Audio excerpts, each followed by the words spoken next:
Mahendragarh super market मलरे बिक्री हेउछि plastic चाउल। Gajapati जिला Mahendragarh मलरे plastic मिश्रण चाउल बिक्री हेउथिबा अभियोग होइछि।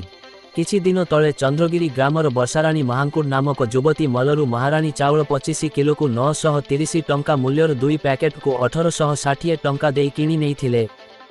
चाउल बस्ता को खोलिबा परे किछि हळदिया रंगर चाउल बहु मात्रा रे रहिथिबा देखिबाकू पाइथिले। सेही चाउल को रोषेई करिबा परे सेथिरु अजब बास्ना बाहरिथिला। परे सेही चाउल को नियान रे पोड़ी परीक्षा करिबा परे ताहा प्लास्टिक चाउल भाबी मार्केट मलर मैनेजर को फोन करी अभियोग करिथिले।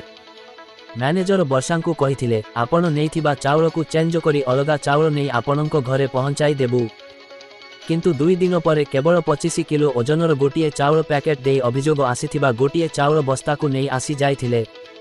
किंतु महाराणी चाउल 930 टंका दे किणिथिबा बेले अन्य एक ब्रांडर चाउल दे चाली जाइथिबा एवं आउ गोटिए पैकेट चाउल नै नाहांती कि ता बदलरे अन्य चाउल दे नाहांती बोली अभियोग करिथिले वर्षाराणी। आज को 4 दिन बीती जाइथिबा एवं बारंबार अभियोग करी आसुथिले मध्य कौनसी पदक्षेप नेउनाहांती बोली अभियोग आसीछि। आदिवासी अध्युषित अंचल रे एही भଳି नकली जिनिष बिक्री हेउथिबा बेले प्रशासन तदंत्र करी बड़बड़िया मानक प्रति दृढ़ कार्यानुष्ठान नेबा पाई अंचलवासी दाबी करिसंती।